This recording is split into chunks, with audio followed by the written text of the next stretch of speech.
Assalomu alaykum azizlar. Bugungi kunimiz ham muborak bo'lsin. Mana guruhimiz a'zolari hammamiz yayov yurib keldik va odatda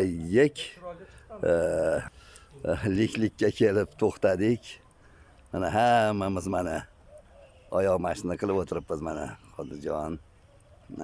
Assalomu alaykum azizlar. Kunlaring muborak bo'lsin. Assalomu alaykum. Hoji aka kecha juda ham chiroyli gap gapirdingiz, shuni lentaga ola olmadik. Shuni bir gapirib bersangiz, hali payg'ambarimiz sport to'g'risida bu juda chiroyli gap chiqdi. Diqqat bilan eshitaylikda, juda chiroyli gaplar. Bismillah, alhamdulillah. Assalomu alaykum muhtaram aziz dindoshlar, yurtdoshlar. Mana bu joyda Marg'ilonimizni bog'larida kelib sizda ko'pchilik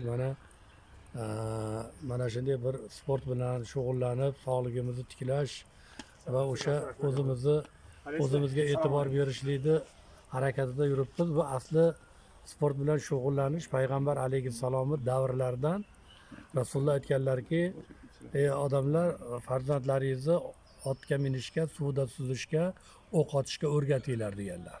Hatto payg'ambar alayhissalom sahobalar bilan bir joylarga chiqqanlarida qaytishda kim oldin Madinaga yetib borsa, shunga sovrin bor deb o'sha sahobalar ham yugurishib o'zlarini chiniqtirishgan ekan. Hatto Rasulimiz sollallohu alayhi vasallam juft halollari Ummul Mo'minin bo'lgan onamiz Oysha onamiz bilan birgalikda yugurish musobaqasini tashkil qilganlar.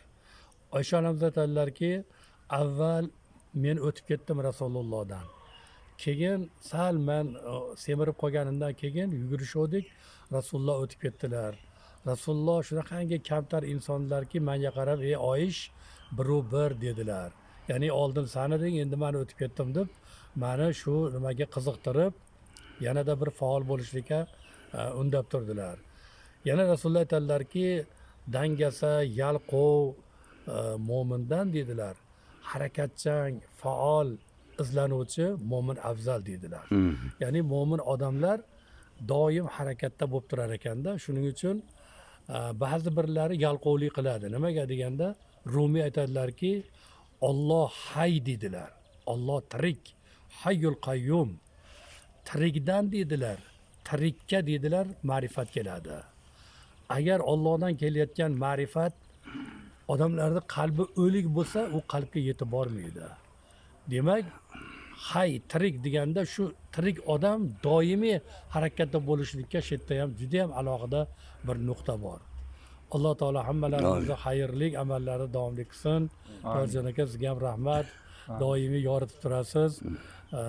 Kuch-quvvat bersin, salomat bo'linglar, rahmat aka. Rahmat. Qancha mana hozir ma'naviy ozuqa oldik. Hoji sog' bo'ling, salomat bo'ling. Doimo do'stligimiz abadiy bo'lsin. Doimo mana shunday chiroyli suhbatlar bilan doim bizni dilimizda xushnud qilavering. Sog' bo'linglar azizlar.